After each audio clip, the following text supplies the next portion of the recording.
I'm currently CEO of CPAP.com. I actually started as a technologist, started as an engineer a long time ago, doing software development for in automotive. Internet came or the web came, did a software startup for many years, had a nice exit there to IBM, and then flipped over to consumer businesses, bigger brands that I'm sure many of you have heard of, or like Expedia.com or American Eagle Outfitters, the apparel retailer. Where I sort of started to head in this direction is I ended up running two different mattress companies, ran Purple Mattress, and then ended up running a different mattress company, Casper Sleep. Insurance companies just have no interest in taking on another DME because the operating costs of bringing on a DME is so high that the true accretive benefit to the business starts to get diminished, at least in the near term. How do you think about CPAP.com versus like traditional DME models? Certainly, the machine we sell might be out of the pockets of a DME or vice versa. In that sense, when I was at the HME Summit on stage, I said we shouldn't exist as a company. There's massive demand out there, and there was an arbitrage, a gap that we service that I think everyone else out there let us do. If we sat down again in 2030, what do you think the sleep therapy world looks like? I don't think in 2030 the world of sleep apnea and CPAP machines has changed that much. All right, we are live on the #1 DME podcast in the country, claim to fame, and today we have a special guest with us, Joe Megibow from CPAP.com. How's it going, Joe? Doing well. Thanks so much for having me. Yep. Welcome, Joe. Pumped to have you on the podcast.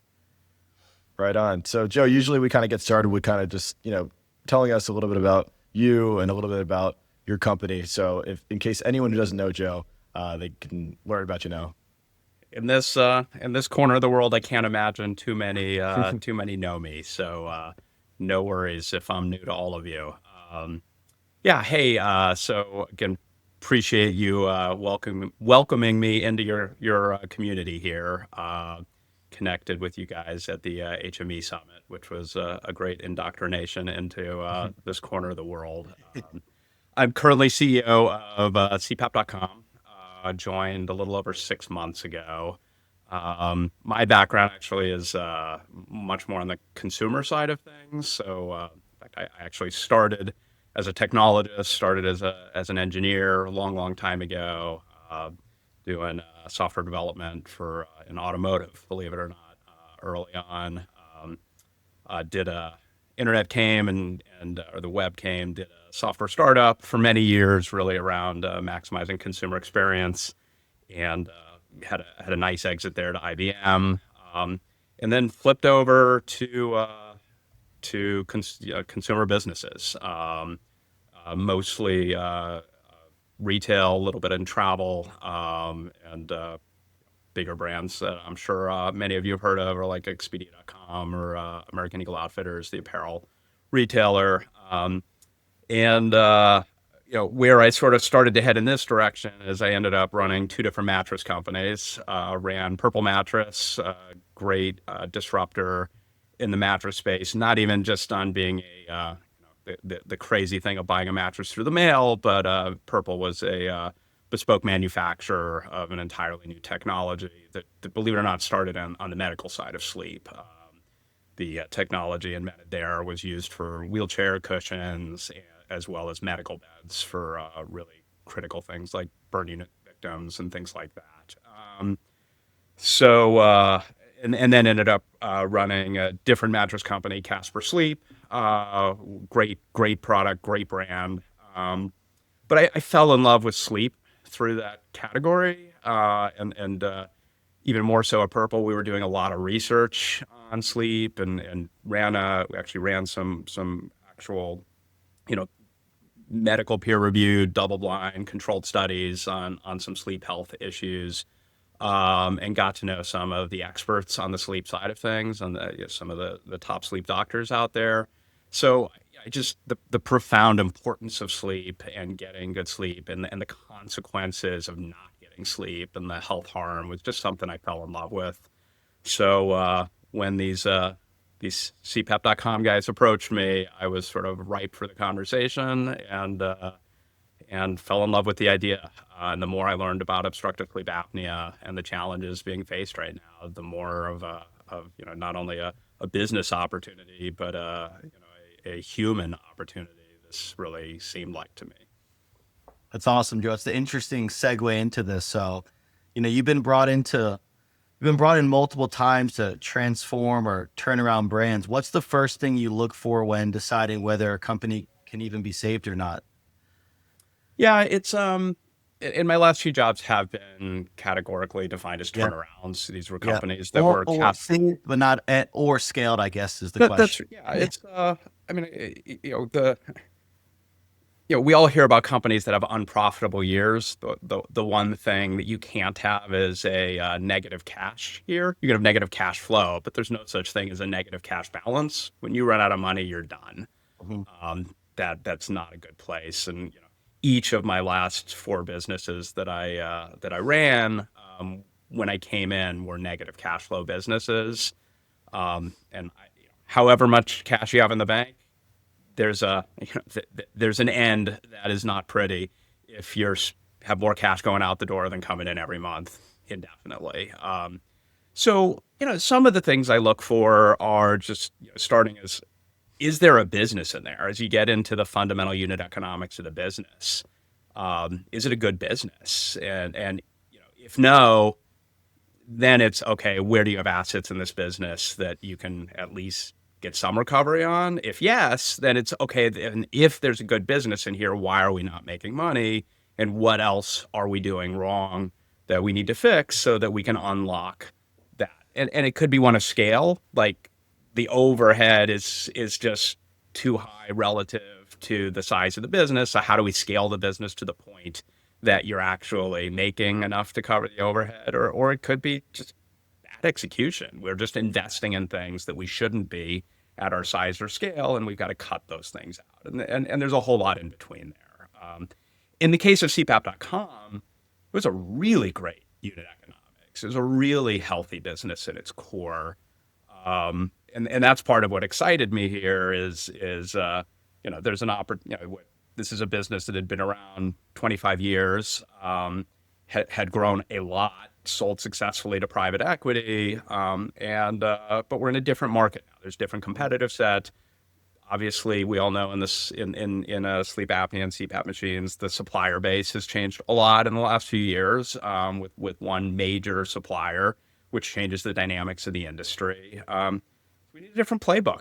And the great news is I've been here 6 months and we've turned the business. We're back into pretty meaningful growth, and a pretty amazing trajectory. That's awesome. That's fantastic. Joe, just to kind of touch back a little bit on your experiences before, you kind of started your career in engineering before leading, to your point, Expedia and American Eagle. What kind of drew you from data and tech into really building these more consumer experiences? Yeah, I want to make sure we say I didn't lead Expedia or American Eagle. Expedia led the U.S. business, Expedia.com, and American Eagle, I was chief digital officer, so I led the digital and e-commerce side of the business. But those became the growth engines for these businesses.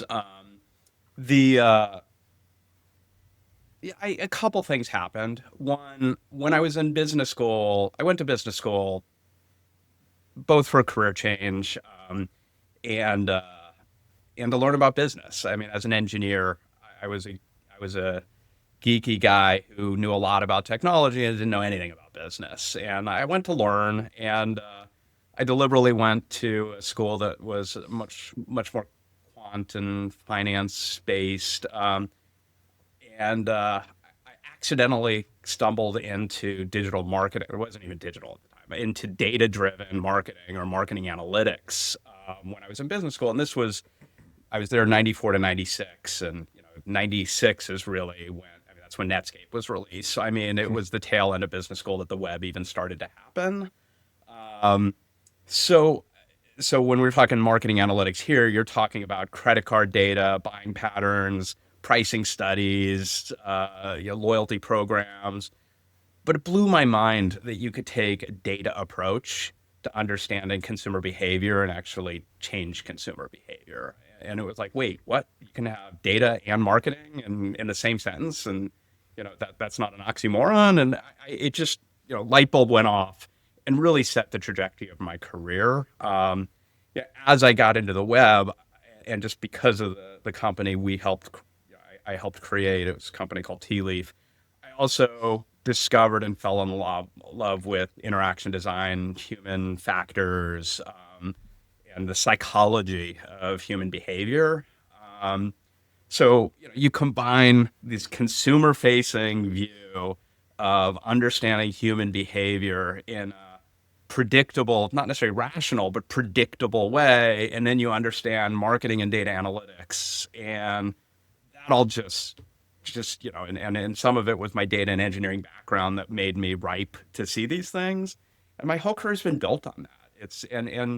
It starts and ends with the consumer. Retail, there are much easier ways to make money, but consumers vote with their wallets every day. You have the right offering and the right value equation, they'll happily pay for it. If you don't, they won't. And there's no long buying cycles or contracts to get through or enterprise considerations it's a very direct, immediate, scalable thing. And if you're listening, and you got to be listening, but if you're listening, they tell you what's working and they tell you what's not, and you fix it and they reward you, and or you invest in it and make it better and they reward you. I love that. I love that. I understand. That's awesome. And how does that now connect to, the consumers that are buying CPAPs online out of pocket, right? CPAP.com was one of the original self-pay leaders. I remember hearing the name, obviously amazing URL when I first got into DME. I actually called on them to try to sell them Nico Health, and they were like, we don't bill insurance. And that was like there wasn't a lot of people doing that.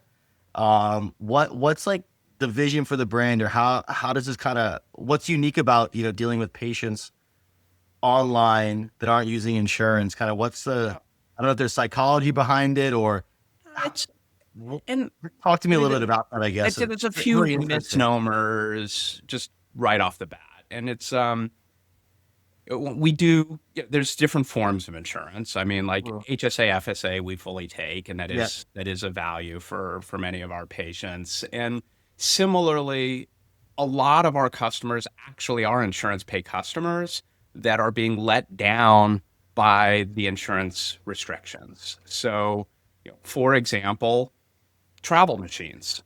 If you're on the wagon with CPAP, you never miss a night. It's a critical part of maintaining your health. And, we all know how profoundly transformative these machines can be for the health of these patients. And you travel a lot, which, by the way, if you look at the demographic of who this customer is, they travel a lot. They're business professionals, they're empty nesters, there's a lot of travel. You want to get a travel machine, which isn't even well understood or even known about. I continue to be fascinated by the poor adoption and sort of poor knowledge or understanding that these products even exist. There are phenomenal, very convenient, easy to use travel machines out there that change travel. I mean, it's instead of bringing a briefcase full of equipment with you, you can just throw something in your existing suitcase and travel takes on a whole new benefit, or even on a long flight, the ability to use your machine on a plane. Insurance won't pay for one penny of that. Insurance says you got your machine. That's a luxury discretionary purchase. That's on you, my friend. Now what? Because if you're a DME who has built your entire business around a very large revenue stream where, I talk to customers voting with their wallets. The customers aren't really the vote here. The insurance company's the vote here, and you're optimized and managed on insurance. How do you acquire a customer to buy something that they're going to pay out of wallet? How do you distribute? How do you manage? How do you service that customer? It's a gap in the industry. And we are really, really good at demand generation, at finding customers, acquiring them, and selling them a product that they really desire that's just being left. And then you've got second machines. I mean, it's try to get one of these things warranty serviced, and you realize, hey, I might need a backup of something. I could be out of business for months. Or I have two homes. And again, in our demo, that happens. I got my home in New York and I got my home in Florida. I've got my cabin at this, near a ski place or whatever. There's a lot of people out there who have a second machine, and Sure. that's on you. That's It makes a lot of sense. and then And to your even in point, insurance, I mean, by the time you get into deductibles and paying, your copay month after month after month, what you've ended up paying out of pocket over 18 months or so could be more than just buying the machine from us directly, which, oh, by the way, we have 0% financing. So, literally for 12 months, you can get 0% financing, still pay it over monthly installments, and you own a brand new machine that's yours. So it's an interesting thing. But again, it's starting with the customer, which I'm not going to suggest in healthcare it's not at its core around helping the human health. It is, but the economics, you follow the money, and the patient's lost. It's just not centered around meeting all of the needs of the patient, and we are a different approach on that. yeah, the landscape, I mean, for most people now is people want what they want, and they'll buy it if it's more convenient to just pay for it themselves, right? That's People that's want right. convenience. People want to be able to, have selection for whatever it is. And to your point on demand generation, you guys are definitely doing a good job on that, because I checked out your website. Then shortly after, I went on Instagram and I saw an ad. So well done. Sorry about You that. got one right here. No, I'm all good. definitely listening. I'm definitely getting an ad. Yeah, you'll get served Yeah. momentarily. All of you watching this right now, Yeah. you're going to Yeah, get targeted. Sorry. just wait. Yeah. Joe, question for you. So, how do you think about the CPAP.com versus like traditional DME models? Are you looking at it like competitor, complement? How do you see that? I mean, we're certainly, the machine we sell might be out of the pockets of a DME or vice versa. I mean, there's there is a share of wallet out there. And again, in that sense, when I was at the HME summit on stage, I said we shouldn't exist as a company. There's massive demand out there, and and there was an arbitrage, a gap that we service that I think everyone else out there let us do. And in that regard, you could say it's somewhat competitive, but I think it's the wrong question, because the really interesting thing to me is that there's an estimated 30 million US adults suffering from obstructive sleep apnea and only 6 million currently being treated. So 4 out of 5 whose lives are being negatively impacted. And when you look at the very high correlations with obesity and heart disease and diabetes, and the list goes on and on. Not treating this is putting people into the grave earlier than they should be, and Right. and quality of life is worse.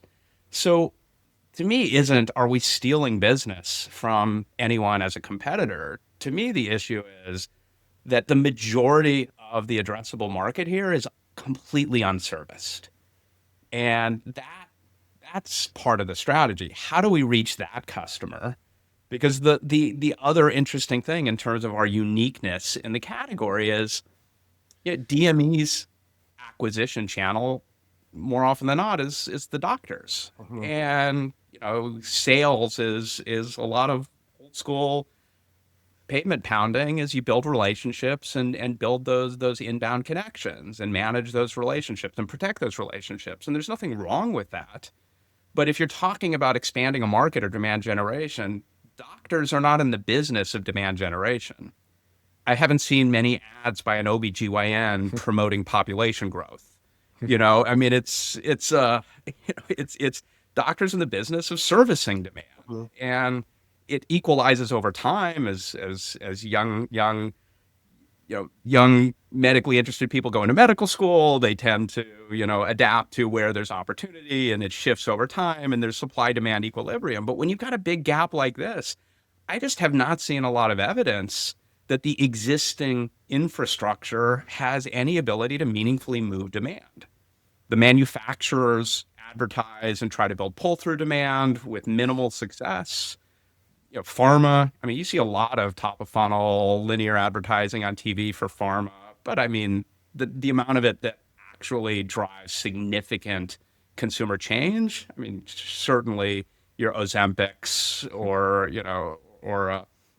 um, that's the best recent example.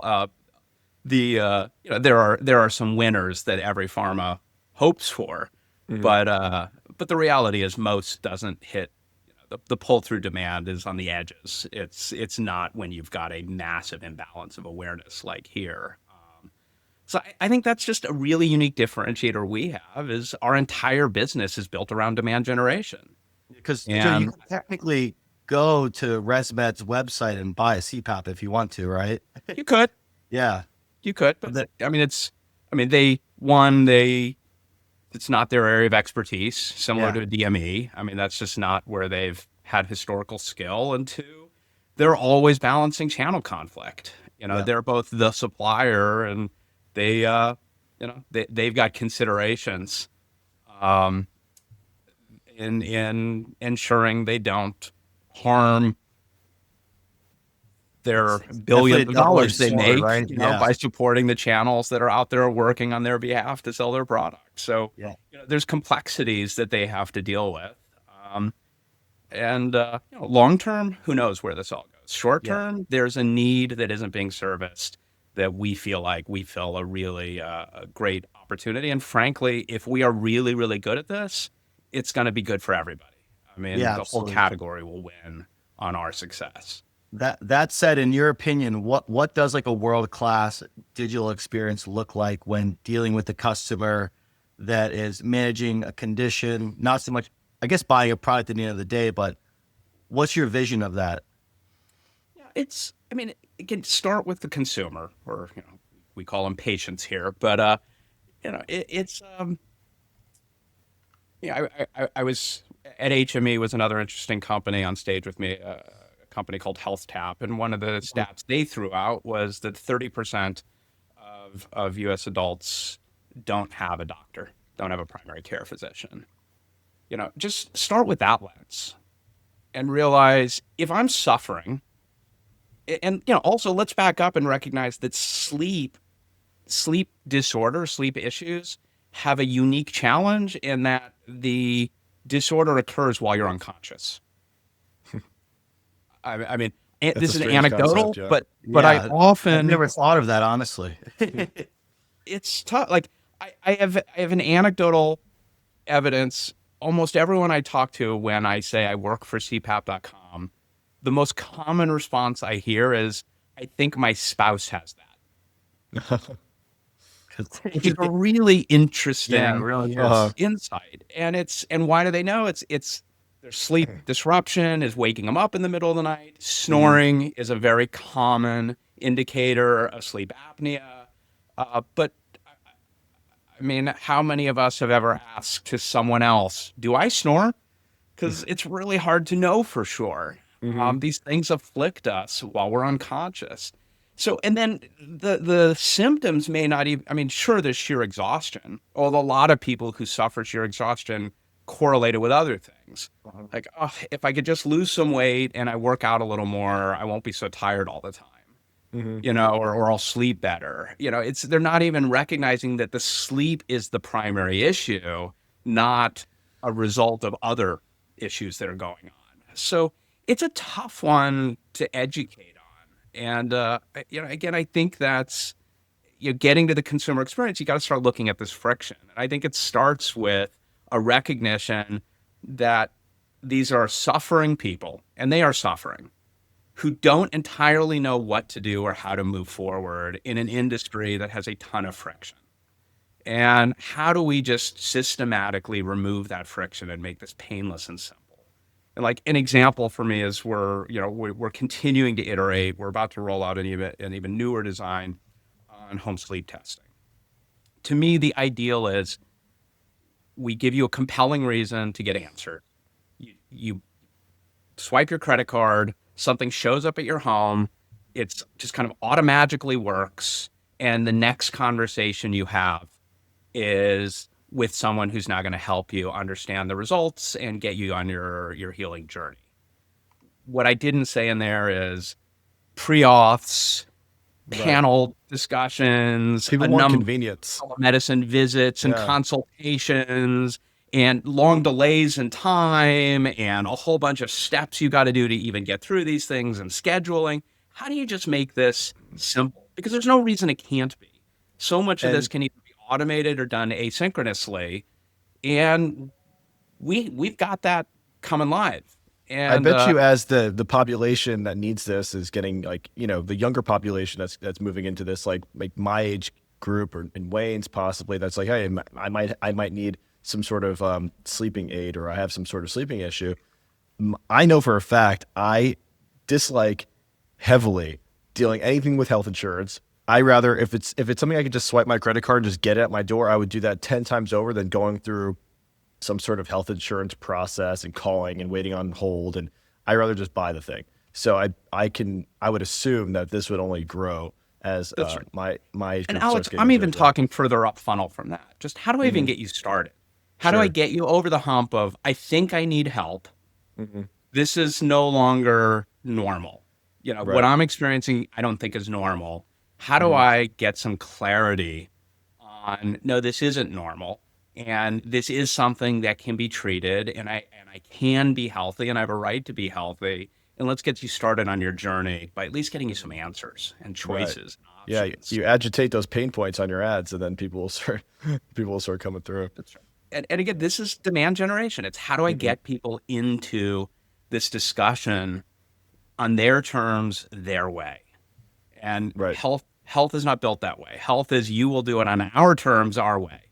You will make an appointment that if you show up 5 minutes late, we're going to charge you. But if you show up on time, we're going to have you sit there for an hour and a half because we're running late. But you Sure. get no remuneration for that. I mean, Hmm. it's a one-sided, very, very structured, formalized process that is not a great consumer experience, and Right. it creates friction. Not to mention, who do I even go to? I have Hmm. sleep issues. Are there sleep doctors? Is that a thing? Yeah.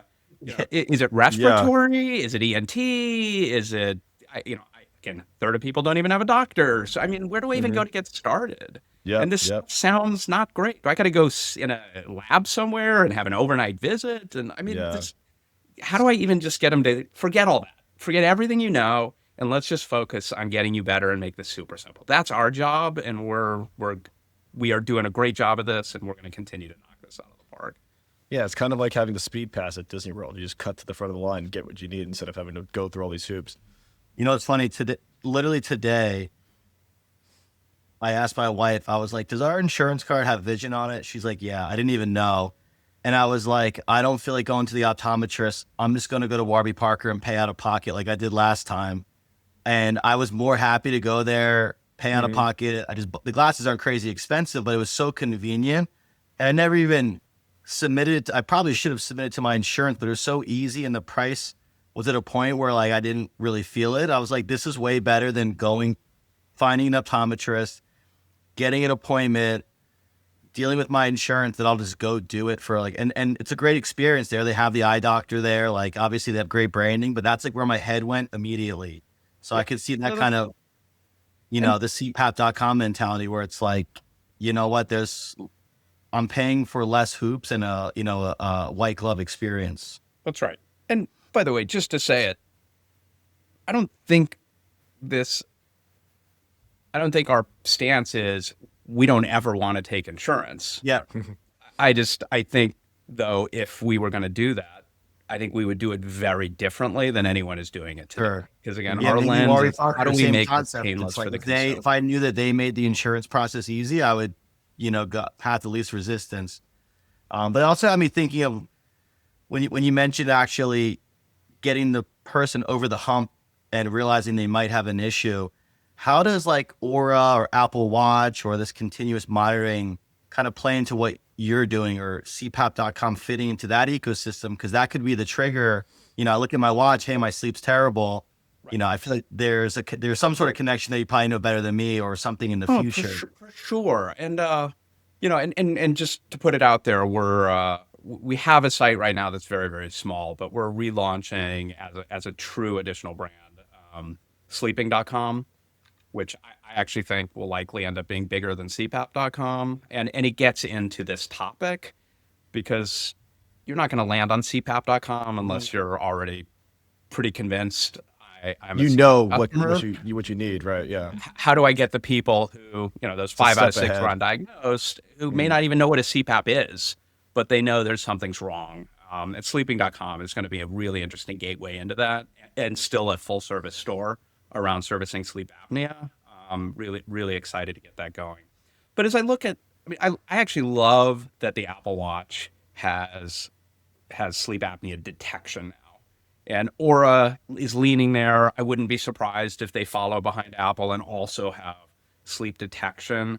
But there's a difference of sleep detection and a medical diagnostic.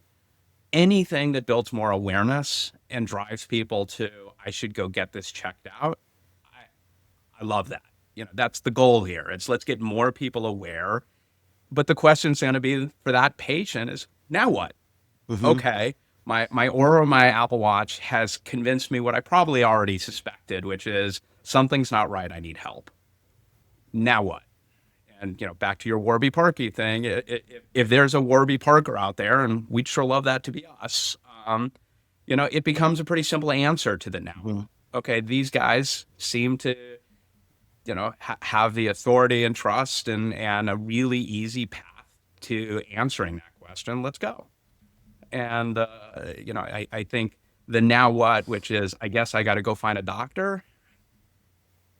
A lot of people are going to sit on that for 6 months, 12 months. And how much harm to human life does that?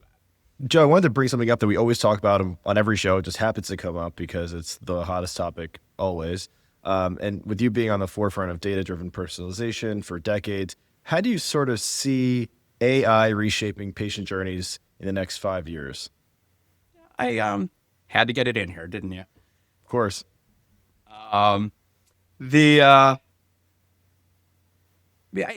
think the best, there are obvious places that we're starting to see AI on, like customer service and pretend humans that sometimes are faster, more efficient, or you can get access to them. I don't have to be on hold for 5 minutes. I can talk to someone immediately.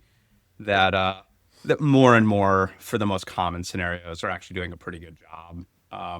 Where I see AI, and we're doing a ton of this inside our company right now, is it's an accelerant to getting things done and an opportunity for a ton of automation.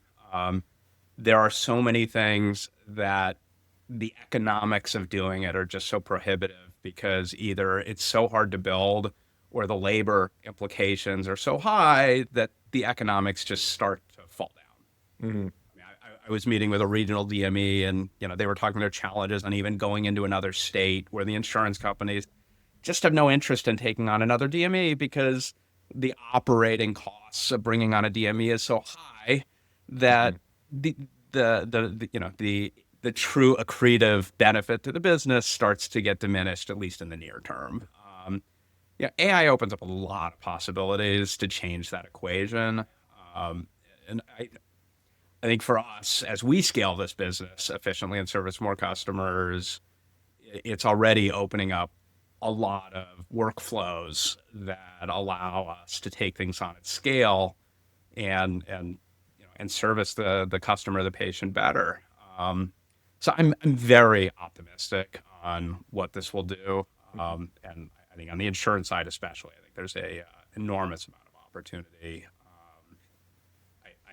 I think there are still, while we're faxing things back and forth and have chicken scratch on paperwork, there are some things that still have to get solved institutionally that AI doesn't just solve on its own. But I think it's going to create opportunity for some real disruption in the category. Absolutely. Joe, that said, as we wrap this up, I have one big question for you.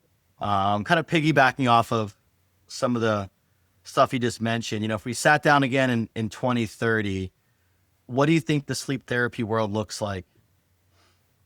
It's Bill Gates has a great quote that, we tend to overestimate progress in the near term and underestimate progress in the long term. I love that one. So, 2030 is sort of in the middle of those two, where we're probably over our current beliefs that AI isn't going to change the entire world in the next couple of years, but we're going to start to have discovered some real opportunities that aren't novelties and are really starting to gain ground. The question is, what are those? In the world of FDA approval cycles and long treatment cycles, I don't think in 2030 the world of sleep apnea and CPAP machines has changed that much. This business operates in 3 to 4 year cycles, and you're talking 4 years out. Yeah. But I do think some of the disruption I'm talking about is going to start to emerge. I think you're going to see players that are starting to get traction that the industry is going to have to figure out. It's either do we get disrupted or do we start to adopt? And you talk on the broader side of AI, you've got companies like OpenAI, ChatGPT out of nowhere, but Google, Microsoft, they're not sitting on the sidelines. The question is, do they come in and take the leadership role, or do new entrants do that? And in a smaller way, I think we're going to see it here. We all know this is a suboptimal industry. We all know that we're not servicing at scale the way we can. And there's a lot of just intrinsic cost in this business.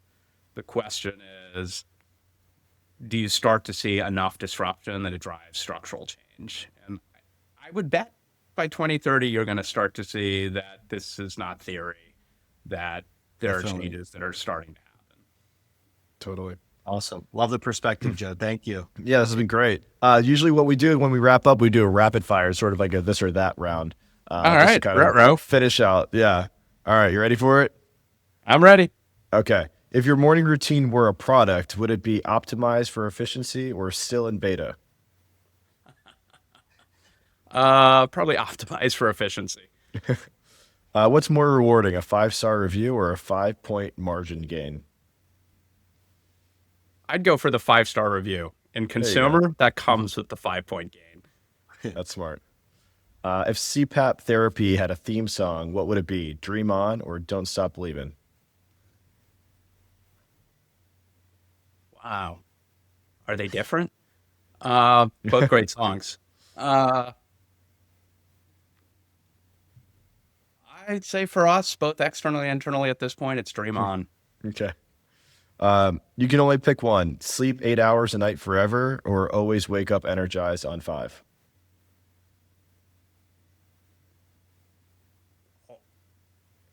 If there's a hot button for me, sleep quality is way more important than sleep duration.